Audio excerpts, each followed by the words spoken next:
Hello there and welcome to our channel. If this is the first time you're watching my video, we say subscribe. You'll be notified when subsequent videos are uploaded. Welcome to the family. Today, we have two stops to make. Our first stop will be the presidency of the Republic of Cameroon. Remember that it is being occupied by an illegitimate tenant, and that tenant is doing so illegally. Then our second stop will be Garoua. Some very interesting news did filter out of the camp of Issa Tchiroma Bakari. That said, I'll take an announcement that is in our studio before I continue. If you know you are pro-CPDM, pro-government, pro-Paul Biya, please do not watch my videos.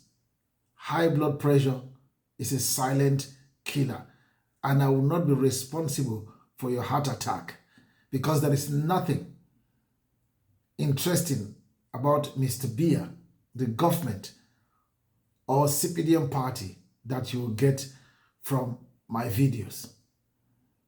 That was a public announcement. Let us begin the show.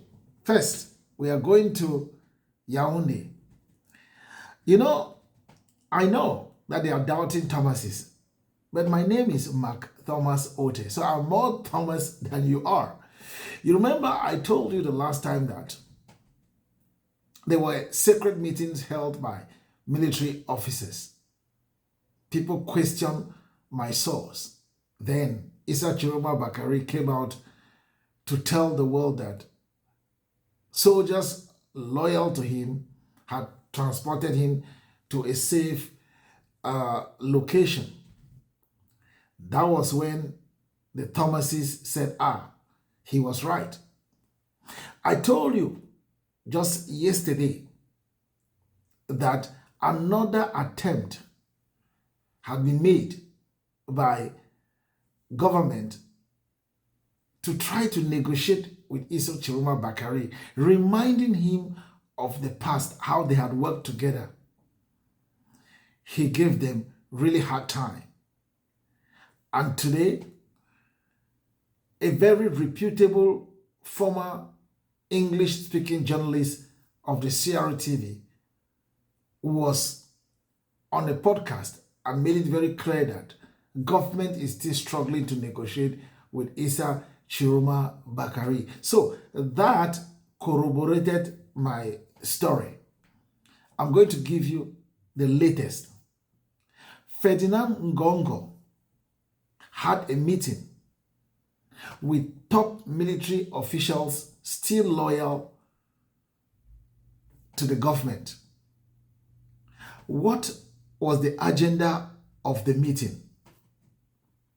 According to our insider, the soldiers had come to tell Ngoh that with all what they are gathering as planned by Tchiroma's camp, should the country go into total chaos, they are stepping in to take over power.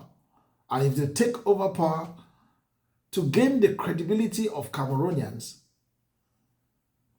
to gain the trust of Cameroonians, I beg your pardon, they are going to remove Mr. Biya and his family to his village, Mvomeka, and place guards to give him 24/7 protection. As for the ministers, they made it very clear that a decision will be taken after the president is in a very safe location. How does that sound? You can tell that tension is in the camp of the government. Desperation is setting in, and Mr. Biya is to be sworn in today. Issa Tchiroma's swearing in will follow. Now, Why is the military already preparing such a move? It is because a lot is happening at the moment. It is now clear that Tchiroma's camp is not going to give them any breathing space. I told you that the weeks coming, we'll see the film that is being produced across the Ngoh get really, really interesting. Soon, we'll have 2 presidents sworn in, we'll have 2 governments. And you're already hearing threats that if Mr. Biya tries to force things, the end will be very, very bad for him. And also, they will do everything to make sure that the country becomes very, very ungovernable for him. Now, for those who have read Poems of Black Africa, those who have read Poems of Black Africa by Wole Soyinka, there is a perfect poem with a perfect description of the government of Mr. Biya at the moment. If you go out and you look at the street lamp, how the light is shining, very attractive, appealing to the insects, and you find the insects flying towards it, dancing around that bulb, enjoying the light, whereas a storm is very imminent. That is exactly what you can define or describe the government of Mr. Biya at the moment. It's a government that is like insects dancing under the street lamp on a stormy night. At any time, the storm can pass and sweep the insects away. They need to be very careful. Now, what are they doing? We've seen this in other countries. They're doing 4 things: the denial game, the stubborn game, the accusation game, and the last one will be the escape game. Talking about the denial game, first, they denied the people their victory. Second, they denied the fact that they are negotiating to give Tchiroma the post of Prime Minister. You remember when Canada came out to say they had concluded with the government of Mr. Biya, and Mr. Biya had asked them to act like a mediator between the government of Mr. Biya and the leaders of Ambazonia. What happened? The government of Mr. Biya, when the whole thing came to public knowledge, the government of Mr. Biya denied that they had no such conversation. That was a lie from the pit of hell. You think the Canadian government will put their reputation, their credibility on the chopping block because of Cameroon? I don't think so. They have no interest in Cameroon. But you see, because this government knows how to say one thing and deny it the next minute, it is what they are doing at the moment. They are struggling to negotiate with Tchiroma, but at the same time, denying it. They are not only denying it, they are playing the stubborn game. The stubborn game is where Friends of Cameroon, international organizations are advising you, telling you that you will not succeed taking that path. Now it is no, we are a sovereign nation, we are a sovereign nation. You are not a sovereign nation when you go to beg money, borrow money.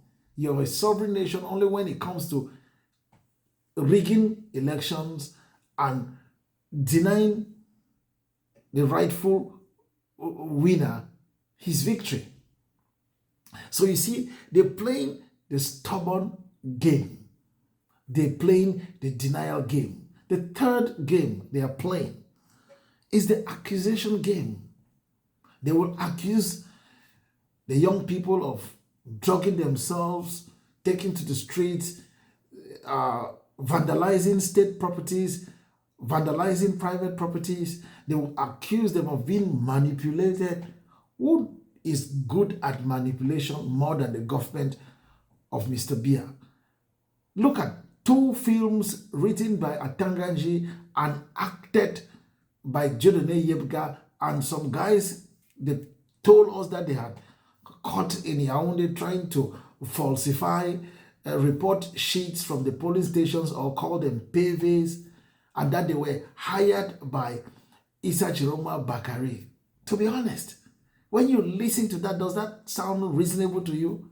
That is the kind of government you have in Cameroon. They manipulate and accuse people of being manipulators.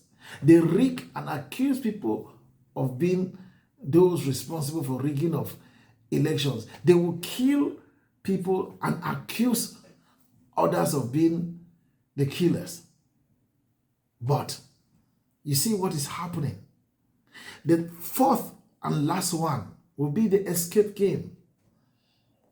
And that one is imminent. When things will get really rough, some of them will disappear. Some of them will disappear. There is an information that our man is trying to investigate, to find out. When he gives us the green light to share it with you, we will do so. It will blow your mind. You will bury your cheek in your palms like old mothers in the village, very close to a 3-stone fireside. You know why? Because the end for every dictatorial government is always disastrous. I told you how Bashar al-Assad fled from Syria and is now seeking asylum in Russia. Blaise Compaoré fled out of Burkina Faso. Exactly how they end up. There are so many of them. But they would never accept that you are telling them the truth, you are giving them the best of advice. They would deny it. They will deny.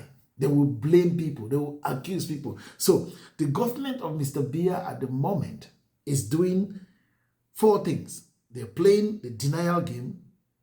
They're playing the stubborn game. They're playing the accusation game. And the last one will be the escape game. Yes, that's what is happening. Now, let us move to Issa Tchiroma's camp. Issa Tchiroma Bakari is back in Garoua. He had a sojourn in Yola, a small locality that connects Cameroon to the northern part of Nigeria. And Issa Tchiroma Bakari was there, where he had meetings with people and planned certain things. Yeah, so he was on a flight. He traveled with, not on helicopter. He traveled with somebody who is very credible, somebody who is a former journalist of the CRTV, highly respected. And they had a good chat. Now, if you listen to what is coming from Issa Tchiroma, you understand that this is a guy who is determined to fight to the end. First, he made something very clear, and I enjoyed it, that Cameroonians are first and foremost the true endorsers of any president. So for you to get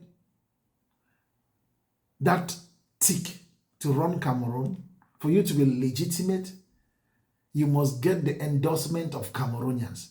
And that is where he has an edge over Mr. Biya because he has been endorsed by the people of Cameroon. Has Mr. Biya got that endorsement from the majority of Cameroonians? No. Mr. Biya has not. The second thing he said is that foreign nations, international organizations, they will only come in to help Cameroonians. But Cameroonians must be the one to make any leader legitimate. He went on to say, I will be sworn in and my staff of the transitional government put in place and work to transform the country will commence. Work to transform the country will commence. So, in the days ahead, Issa Tchiroma Bakari will be sworn in. He will announce his transitional government, the government that is going to cater for, presenting a roadmap for activities that will be carried out by the transitional government. And once that is done, it's 3 years. 3 years, maximum 5, 3 to 5 years. And he said 3 years, elections will be organized. Free, fair, and transparent elections. And that is where now something coaxed my mind. When I got that part, something coaxed my mind. Because if free, fair, and transparent elections are organized, we might just see the people's real choice, Professor Maurice Kamto, emerging as the 4th president of the Republic of Cameroon. It's my take. It's my opinion. Don't come to bash me in the comment section. Okay, so this is one thing that is going to happen now. There is going to be another test for love of country. Because what Mr. Biya and his collaborators saw on the 27th from the people of Cameroon, I am very worried that when Issa Tchiroma's government will be formed, and because at the moment he is working with some legislators, he has got messages from some political parties that are ready to work with him, leaders of political parties. So he's working at the moment with some legislators. He's working with some lawyers, political leaders. They are trying to see what kind of plan they can put in place for the transitional period. So when Issa Tchiroma will be sworn in, his staff made public, Cameroonians will start showing Mr. Biya the #1 civil disobedience that has existed in the world. They will be forced to leave. They have been given an opportunity to leave with their heads high up, but they don't want it. Like any other dictator. They don't want it. The end might not be good, but the truth is, inshallah, change shall come to Cameroon.